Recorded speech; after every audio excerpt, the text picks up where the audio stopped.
Mới mà ngày á. Luôn làm cái này rồi.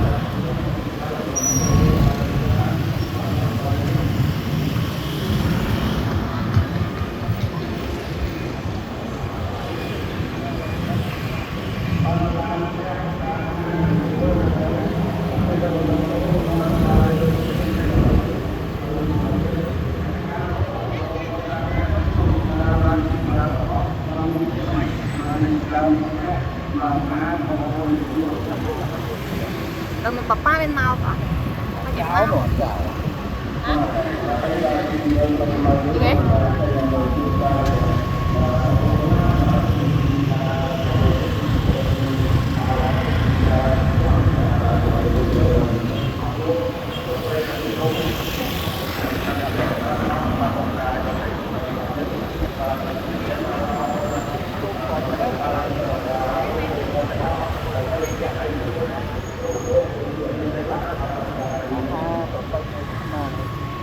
Tôm, tôm hoặc là tôm.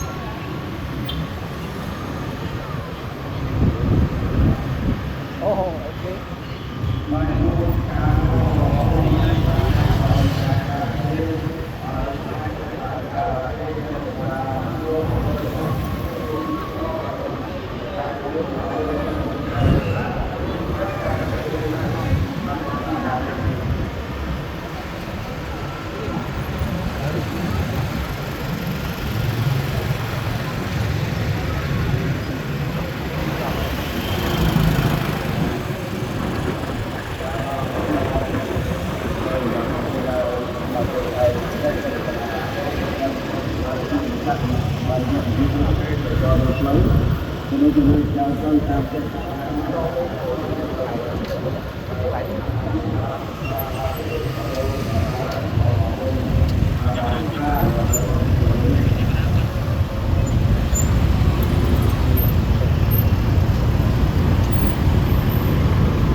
Cái papa thì mau rồi mấy nhỉ? Không ăn nữa ngày. Thầy chả tao ăn nữa ngày.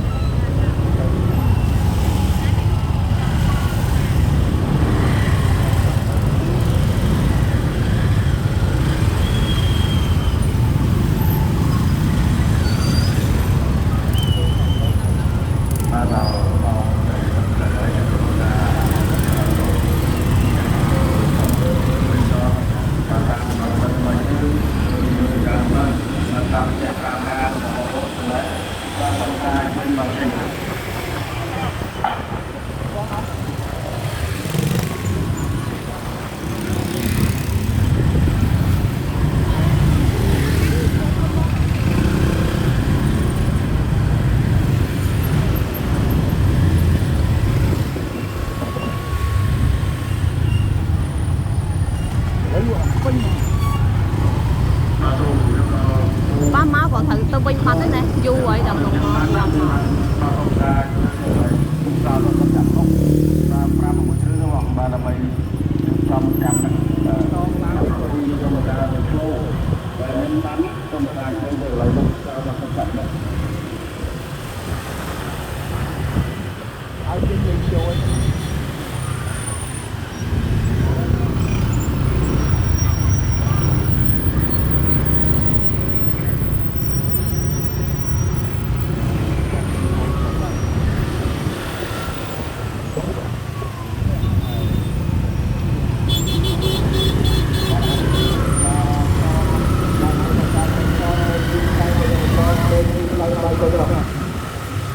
Tôi